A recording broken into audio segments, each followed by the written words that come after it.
भारत रक्षा युवा संघर्ष समिति के तत्वावधान में 8 मई को भारत बंद का आयोजन का आह्वान किया गया था, जो कि आज अब सफलतम रूप से अंतिम रूप में है समर्पण की तरफ। इस भारत बंद आयोजन के पीछे मुख्य उद्देश्य भारतीय सेना, जिसके 3 विंग हैं, आर्मी, एयरफोर्स, नेवी। इन तीनों विंग के अंदर पिछले 2-2.5 साल से कोई भर्ती नहीं आ रही है, नई भर्ती का कोई आयोजन नहीं हो रहा है। और ये भी कि जो भर्तियों का आयोजन हो चुका था उनका किसी का रिजल्ट नहीं आ रहा है, किसी का रिजल्ट आ गया तो ज्वाइनिंग नहीं आ रही है, और जो नए बच्चे हैं उनके लिए नई भर्ती नहीं आ रही है। बच्चों की आखिर मांग है कि इसके पीछे वजह क्या है, रीज़न क्या है, क्योंकि बच्चे बार बार हर विभाग की वेबसाइट पे देखते हैं तो 1.5 साल पहले तक तो एक कारण नज़र आता था कि ड्यू टू कोविड, और वो बात समझ में भी आती थी, युवाओं के भी आती थी और हमारे भी आती थी कि कोविड का कारण है, सहयोग की आवश्यकता है। लेकिन अब पिछले 1-1.5 साल से ड्यू टू एडमिनिस्ट्रेटिव रीज़न, ये हर विभाग की वेबसाइट पे लिखा हुआ आ रहा है। युवाओं को और हमारे को ये समझ में नहीं आता कि जिस भारतीय इस देश की सेना का जलवा पूरा विश्व मानता है, उस सेना का खुद का ऐसा क्या ड्यू टू एडमिनिस्ट्रेटिव रीज़न हो गया जो खुद का रीज़न खुद से हल नहीं हो रहा है। इस बड़ी मांग को लेकर के ये एक भारत बंद का सांकेतिक आयोजन रखा गया, जो जैसा कि अपने भारतीय सेना के 2 बड़े गुण माने जाते हैं। पहला गुण उसकी विनम्रता और अनुशासन, और भारतीय सेना का दूसरा गुण उसका शौर्य। हालांकि अभी युवाओं की तरफ से अपने पहले विलक्षण गुण का परिचय दिया गया है, वो है उनकी विनम्रता और उनका अनुशासन। एक संकेत के तौर पे कि हमारे सेनाओं के विभागों तक ये बात पहुँचे, और यदि विभाग कहीं ना कहीं किसी सरकार के दबाव में या इशारे पे हैं तो उन सरकारों तक ये बात पहुँचे कि इन युवाओं के लिए ये शैक्षणिक योग्यता पूर्ण करने के बाद बड़ी मुश्किल से ये 2.5 से 3 साल का समय तो मात्र मिलता है, और ये समय में से 1 साल का समय तो शैक्षणिक योग्यता को पूरा करने में चला जाता है, कम पड़ जाता है कई बच्चों का। बचता है 2 से 2.5 साल। उस 2 से 2.5 साल के अंदर ये 2 साल निकल गई। जीवन में एक ही बार जिस बच्चे को इस क्षेत्र में जाके सेवा करने का सौभाग्य मिलता है वो निकल जाएगा। तो दूसरी मांग भर्ती निकालने के साथ साथ कि गई बीती 2 साल का जो उम्र में लाभ है, छूट है, वो इन सभी युवाओं को दिया जाए। इस मांग के साथ ये बंद किया गया, जो हमारा सफल रहा। समस्त व्यापार मंडलों का, संगठनों का हमें बहुत अच्छा सहयोग मिला। धन्यवाद। जय हिंद, जय भारत। मैं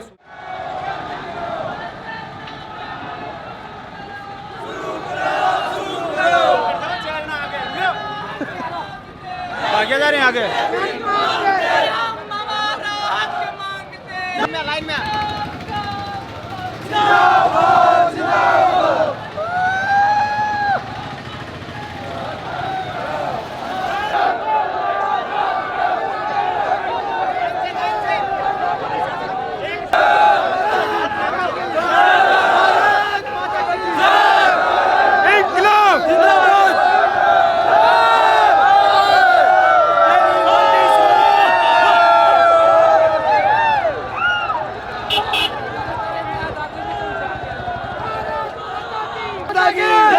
भारत माता की इनकलाब जिंदाबाद, इनकलाब जिंदाबाद, इनकलाब जिंदाबाद, इनकलाब जिंदाबाद।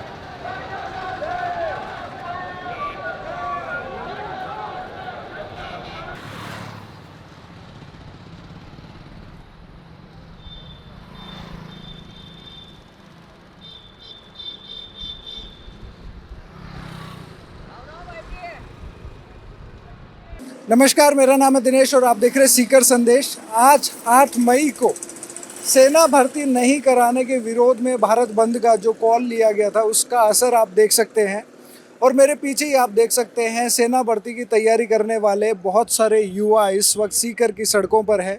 जिला खेल स्टेडियम से शुरू हुई ये रैली पूरे सीकर के मुख्य मार्गों से, जैसे रानी सती रोड, बजरंग काटा, कल्याण सर्किल, स्टेशन रोड होते हुए जाट बाजार पहुँचेगी।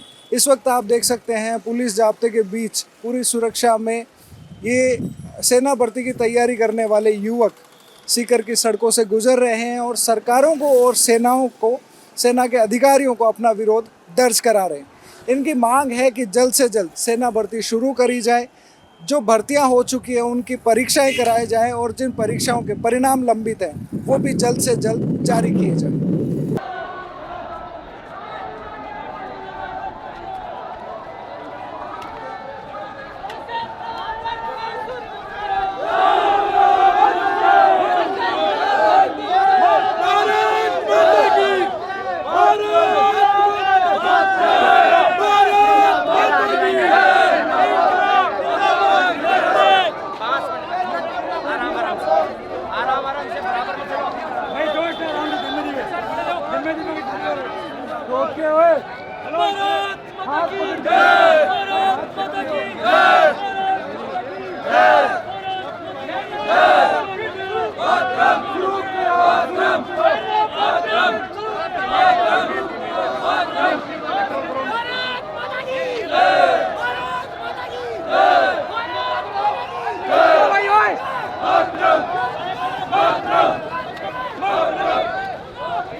वंदे वंदे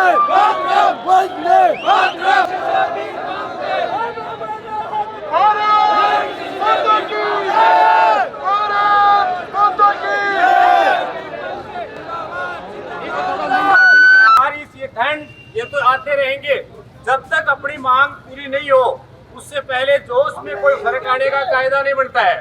बोलिए भारत माता की, भारत माता की, भारत माता की।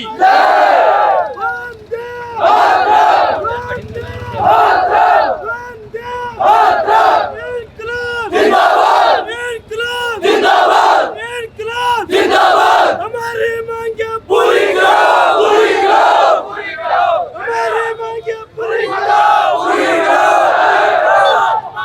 भारत माता की, भारत माता की, भारत माता की, माता की, भारत माता की, भारत माता की। आज भारत रक्षा युवा संघर्ष समिति के तत्वावधान में भारत बंद का जो आयोजन रखा गया, इस उपलक्ष्य में और इस आयोजन को सफल बनाने के लिए सीकर जिला व्यापार महासंघ, जिला व्यापार महासंघ, अन्य सभी प्रकार के व्यापार महासंघ, सिटी बस या mini bus union, auto union, सामाजिक संगठन, राजनीतिक संगठन, गैर राजनीतिक संगठन, अपने मीडिया बंधु, print media, social media, digital media, सबका बहुत बहुत इन युवा जोश और युवा शक्ति की तरफ से आपका बहुत बहुत आभार है, धन्यवाद जी। आज आप इस मीडिया के माध्यम से इस युवा शक्ति की तरफ से इनको नेतृत्व देते हुए, जबकि ये युवा शक्ति का आंदोलन एक असंगठित रूप से बड़े लंबे समय से चला आ रहा है, लेकिन इनकी पीड़ा को अब तक कोई सुनने का कहीं लक्षण दिखाई नहीं दे रहा इन हुक्मरानों की तरफ से। उसी पीड़ा को महसूस करते हुए इन युवाओं की मांगों को, एक जायज मांगों को नेतृत्व देने के लिए इनके शिक्षकों ने इनका बीड़ा उठाया है। आज इनकी जो मांगे हैं, यदि एक सामान्य से सामान्य व्यक्ति को भी बताई जाए तो इससे जायज कोई मांग नहीं होती है, क्योंकि लंबे समय तक कोविड रहने के बाद वहां तक ठीक था, लेकिन कोविड के बाद भी इनकी जो भर्तियां हैं, इनके जो भर्तियां हुई उनके परिणाम हैं, उनको रोका गया है, जो कतई ठीक नहीं है, जायज नहीं है। किस एंगल से भी जायज नहीं है, क्योंकि सबको विदित है एक सामान्य से व्यक्ति तक को लेकर के कि सेना भर्तियों में एक उम्र का बड़ा दायरा होता है। यदि अपन कोई भी कारण से, पहले कोविड का कारण, फिर एडमिनिस्ट्रेटिव कारण, फिर अपनी नियति का कारण, किसी भी कारण से इनका वो सीमित से निकल जाएगा, जो 2 से 2.5 साल का ही बड़ा मुश्किल से समय इनको मिलता है। तो जो बच्चा पहली क्लास में पढ़ना शुरू होने से लेकर के इन भर्तियों में शामिल होने तक की जो शैक्षणिक योग्यता हासिल करता है, आखिर उसका मकसद भला क्या रह जाएगा? उसके जीवन का तो मकसद ही अधूरा रह जाएगा। इतनी जायज और सटीक मांगे यदि हमारे सेना से संबंधित विभाग या उन विभागों को संचालित करने वाली सरकार नहीं माने और नहीं सुने, तो मुझे नहीं लगता है कि जो सरकार बार बार कहती है कि ये युवाओं का देश है, उनको ये कहने का हक है क्या? काश उस सरकारों को ये समझ लेना चाहिए कि जिन युवाओं की बदौलत कोविड कंट्रोल हुआ है, जिन युवाओं की बदौलत सरकार निर्मित होती है, जिन युवाओं की बदौलत देश चलता है, आखिर इन युवाओं के धैर्य की परीक्षा क्यों ली जा रही है? क्या चाहती है सरकारें? सरकारें एक सटीक सा कारण तो रखे सामने कि किसी भी भर्ती परीक्षा लगी हुई भर्ती का परिणाम नहीं आ रहा है, फिजिकल हुई भर्ती की परीक्षा नहीं लग रही है, या 12वीं पास 10वीं पास किए हुए बच्चों के लिए उम्र निकल रही है लेकिन भर्ती नहीं निकल रही है, तो आखिर इसके पीछे सटीक लॉजिक क्या है, रीजन क्या है? क्या हुआ ये ड्यू टू एडमिनिस्ट्रेटिव? कौन सा ऐसा एडमिनिस्ट्रेटिव हो गया जिसकी वजह से भर्ती का आयोजन नहीं हो पा रहा है? ये बहुत अन्याय हो रहा है इस युवा शक्ति के साथ। सरकारों को मैं आज के इस भारत बंद, सांकेतिक भारत बंद की तरफ से अपने यहाँ से जो सरकारों तक आवाज पहुंचाने वाले इन युवाओं के जो हमारे प्रतिनिधि हैं, उनके माध्यम से ये आगाह करना चाहता हूँ कि आखिर इस बिना वर्दी की फौज की ये पहले संकेत को समझ ले, जो इनके अनुशासन का एक शांति का जो संकेत है। यदि ये बिना वर्दी की फौज अपने दूसरे गुण तक प्रवेश कर गई और पहुंच गई तो पता नहीं सरकारों को क्या करना पड़ सकता है, क्या हो सकता है। अतः हमारे जो प्रतिनिधि हमारे माध्यम होते हैं सरकारों तक बात पहुंचाने के लिए, उनका ये कर्तव्य बनता है कि जहां नहीं बोलने वाली जगह है वहां भी जायज मांगों के लिए बोला जाए और इनकी भर्तियों से संबंधित जो भी दिक्कतें हैं उनको बहुत ही शीघ्र रूप से निस्तारित किया जाए, उनको जारी किया जाए, सारे काम इनके पूर्ण हो, यही इनकी मांग है। और इसी मांग के लिए हमारा सांकेतिक आयोजन रहा है जो सफल रहा। इसमें सहयोग करने वाले सभी स्टूडेंट, इनके गुरुजन, इनके संस्था संचालक, व्यापार मंडल, अन्य सारे संगठन, यूनियन और मीडिया, सबका बहुत बहुत आभार, धन्यवाद। आज का ये समापन यही किया जाता है।